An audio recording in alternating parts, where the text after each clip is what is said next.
Picture two boat crews on a cold beach at dawn.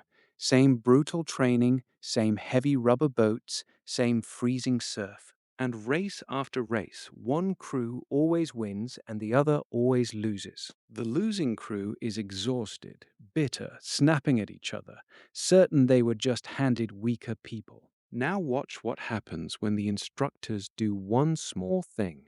They swap the leaders. They take the leader of the winning crew and drop him into the losing crew. Nothing else changes. Same tired men, same boat. And almost immediately, the losing crew starts winning.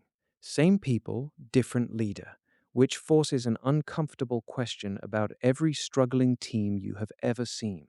Was it really the people, or was it the person in charge? That story is The Beating Heart of Extreme Ownership by Jocko Willink and Leif Babin, published in 2015. The two authors are former Navy SEAL officers who led units through some of the hardest urban combat of the Iraq War and who now teach leadership to companies. And the whole book turns on one deceptively simple idea: extreme ownership.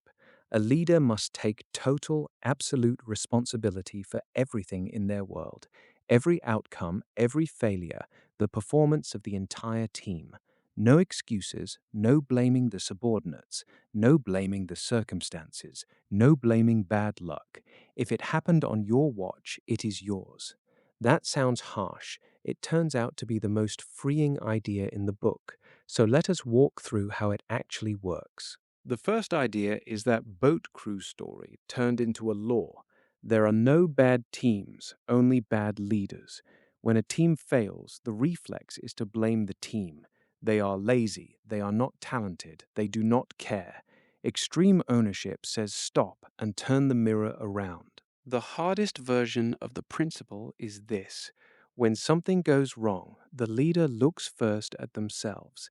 Did I explain the mission clearly? Did I train them properly? Did I check that it was actually being done? Ownership runs up the chain and down. You own your failures, and you own your team's failures too, because leading them was your job. The second idea is what has to happen inside the leader first. You have to check the ego. Ego clouds your judgment and it blocks ownership because the ego always wants to protect its own image and find someone else to blame. You also have to genuinely believe in the mission. If you do not understand the why, you cannot lead people through it. So a good leader pushes questions up the chain until the reason is clear. And running underneath all of it is the dichotomy of leadership, the art of balancing opposites. Be aggressive but never reckless. Be confident but stay humble. Be disciplined but not rigid. Leadership is not one setting. It is holding two truths in tension at once. The third idea is how you lead when everything is on fire at once. The SEAL answer is prioritize and execute. When chaos hits and a dozen problems scream for attention, do not freeze and do not flail. Relax, look around, make a call. Identify the single highest priority, deal with it, then move to the next. Keep the plan simple so that everyone can execute it under pressure.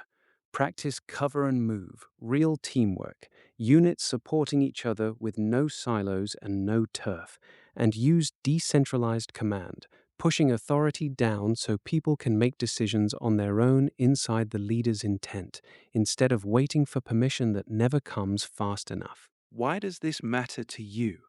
Because the mindset flips your whole sense of control. If everything is your responsibility, then everything is within your power to improve. Ownership is not a weight, it is a lever. One honest caveat said plainly. This intense military framing can be pushed too far into blaming yourself for things truly outside your control, into ignoring real structural or systemic problems, or into a hard macho culture. It is a powerful mindset that needs judgment and the author's own sense of balance. Extreme Ownership by Jocko Willink and Leif Babin. Stop hunting for someone to blame. Take the wheel and own it.